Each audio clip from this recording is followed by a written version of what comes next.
Mag-unboxes muna tayo sa in-order ng aking dalaga. Ano kaya ito? At saka ito. Ano kayang laman ito? Ano na naman kayang in-order? Buksan natin guys kung anong laman ito. Ano lang naman to? 145 yan. 145. Mura lang pero hindi ko alam ang kung anong laman. Ito naman siya 136. 136. Titingnan ko kung anong laman ito. Ito guys.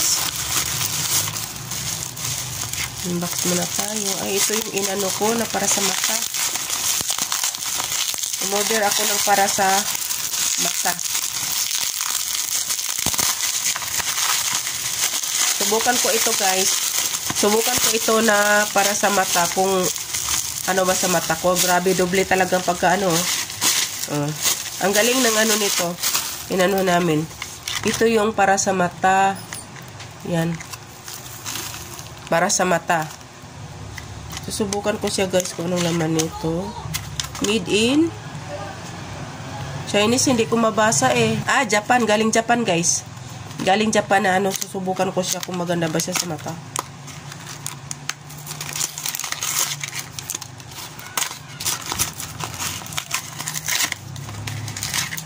Ito yung laman.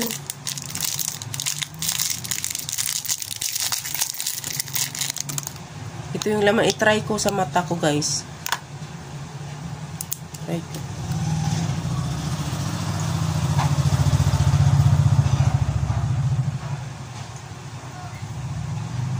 Nagluluha-luha kasi yung mata ko guys na dahil sa ano.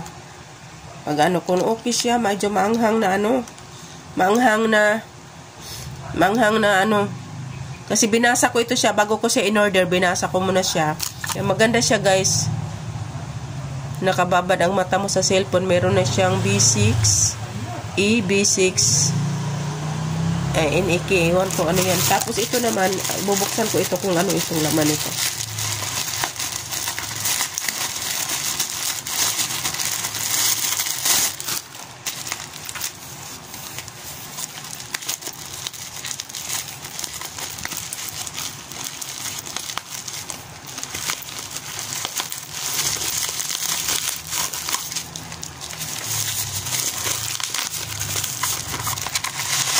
Yan. Ano kaya laman? Balot na balot. Balot na balot.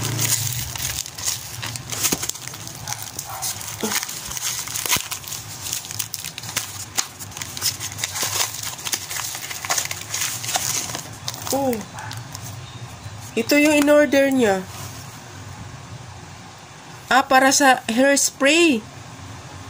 Hairspray ang in-order niya. Hairspray. Yan, tingnan mo. Hairspray ang in-order. Saan to galing? Made in Metro Manila lang. Hairspray ang in-order niya. So, ito na lang guys. Bye-bye!